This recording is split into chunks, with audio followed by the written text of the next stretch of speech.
Okay, so before we even go deeper dun sa topics natin ng layers, we need to discuss yung concept ng encapsulation, decapsulation. Now, to understand yung topic natin, we need to understand muna yung encapsulation in simple terms. So, encapsulation is when you enclose something within a container. Ang isang example nito would be like placing a package inside a box.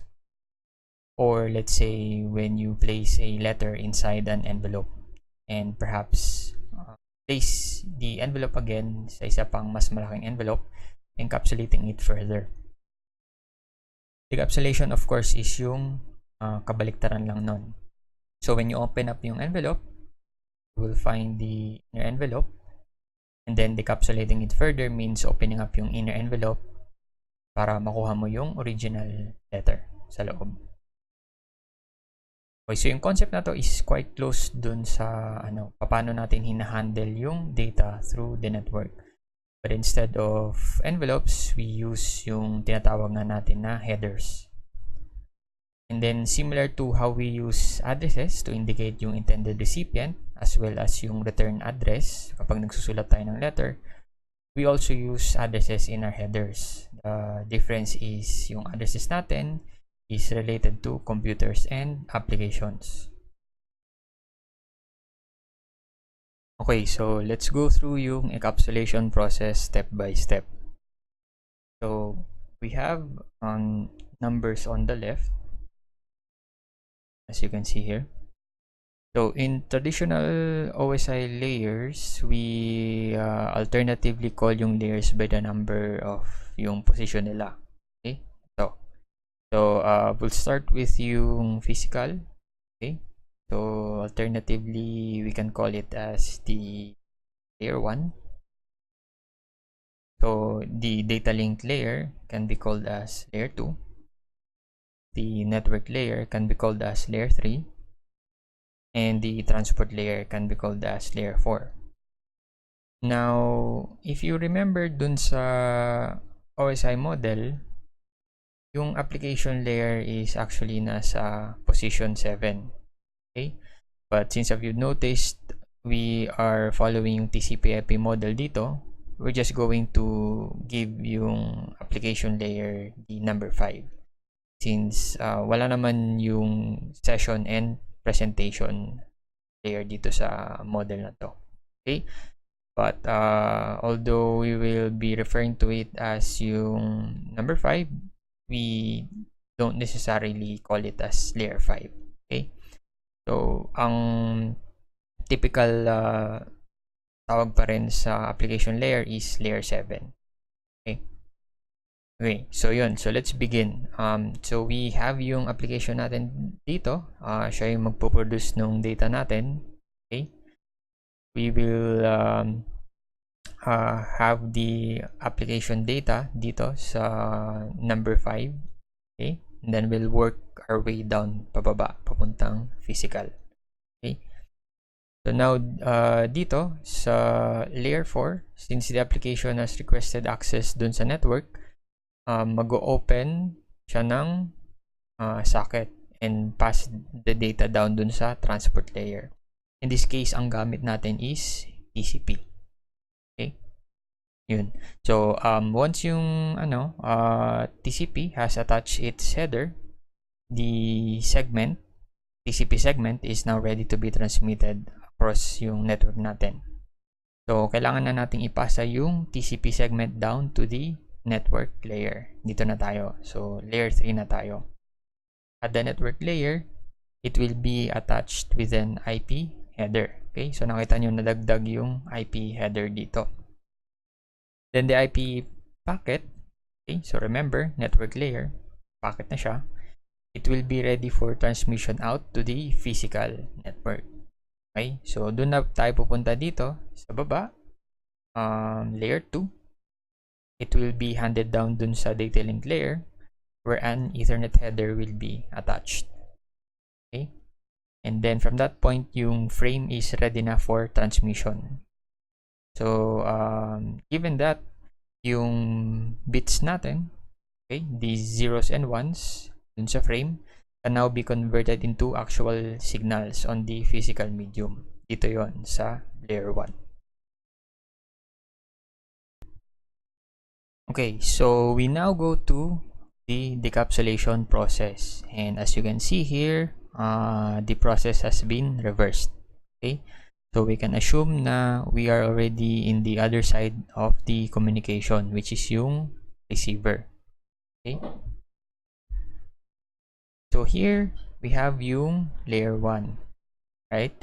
So coming off the physical medium, yung signals nung bits will now be reassembled back dun sa original frame, which then leads us to yung layer 2 dun sa data link layer, where the frame will be inspected and the Ethernet header will be removed. Okay, so itong Ethernet header na to, so madidecapsulate yan, and going into the layer 3 naman, the network layer, having removed yung Ethernet header, it can now inspect the IP header. Okay, so mako-confirm nito kung siya nga yung intended recipient, and then passes it on to the transport layer ito sa layer 4.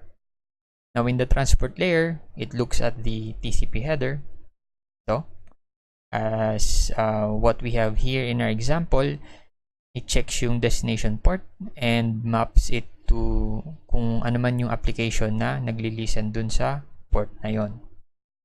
Okay, so finally dito sa number 5, yung corresponding application will be able to receive its data.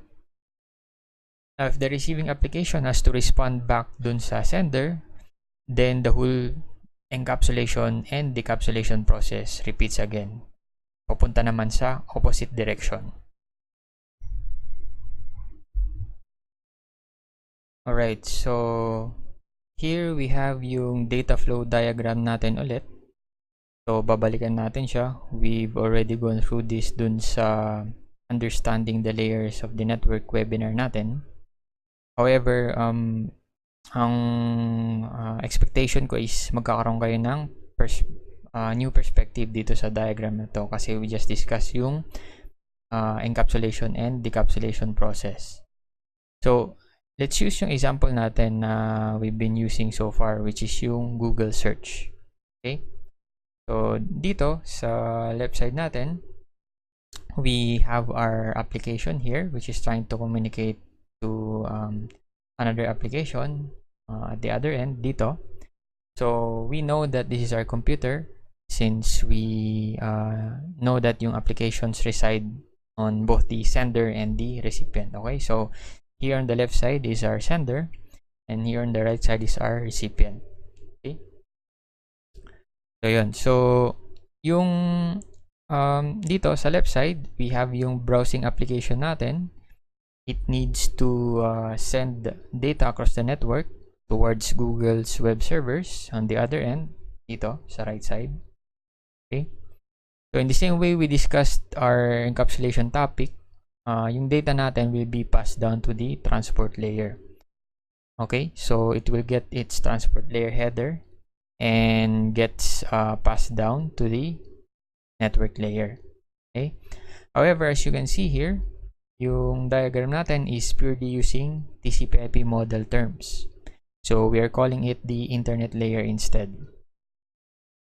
So again, since we are using yung TCP/IP model, both the link and the physical data link and physical layers are compressed sa link layer. So the packet coming off the internet layer, okay, is now passed to the link layer for transmission dun sa physical segment. Okay, so here an example, it will cross an Ethernet based physical segment. So we go dun sa other end. Okay, it gets handled by the link layer again on the other end of this physical segment, and after that it goes back up again dun sa internet layer where the IP header will be inspected. Now from previous discussions, we know that this is a router, kasi evident naman that it only goes up to the internet layer. So after the router performs its job by performing a route lookup, ipe-prepare niya na uli for transmission yung packet papunta dun sa outgoing physical segment. So the IP packets are handed down again to the link layer, where it will receive a new layer 2 header, okay, and it will be transmitted on the next physical medium. Okay, in this case, yung example natin is fiber or satellite, right? So yun, so yung process will repeat again for every router na dadaanan ng network traffic natin. So as you can see here, umulit siya. So the process is the same. Okay, until it reaches its destination. So now we have yung destination host natin dito sa right side. So this is kung saan naka-host yung Google search web search natin. So our network traffic will go through the same decapsulation process as we've discussed earlier. Yung physical bits will be reassembled again into the original frame dito sa link layer. It gets handed back up to the internet layer where the IP header is checked, and then the transport layer receives it and checks the transport layer header dito. And finally, it reaches the application indicated dun sa port information from the transport layer header.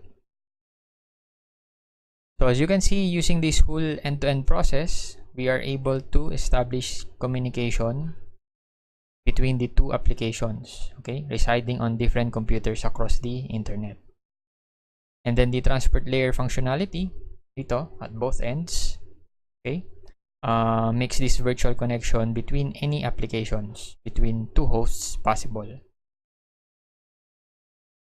Alright, so as our last topic for this discussion, we have here yung encapsulation and decapsulation of the Ethernet header or layer 2 header at each hop of the transmission across the different segments na dadaanan ng network traffic natin.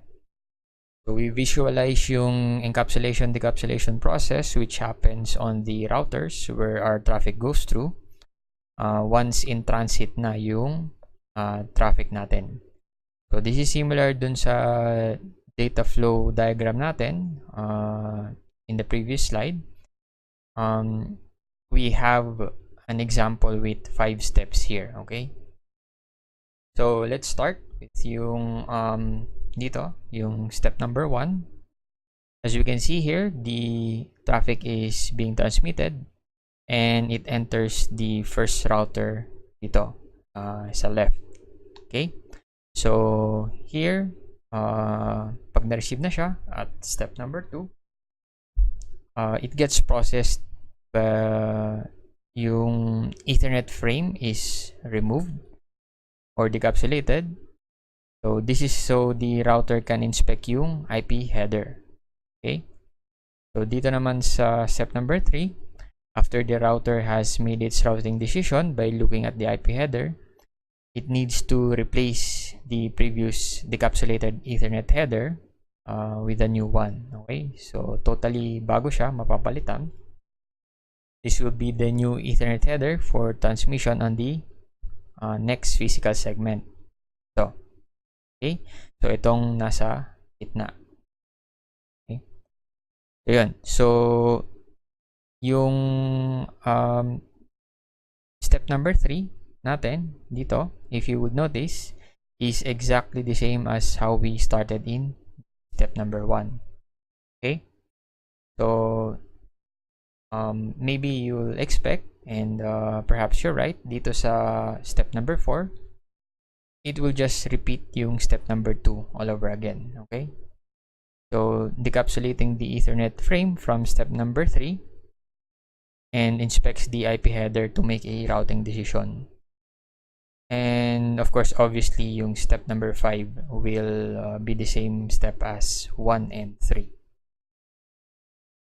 Overall, what we have seen here is that yung Ethernet header changes every hop and in every segment.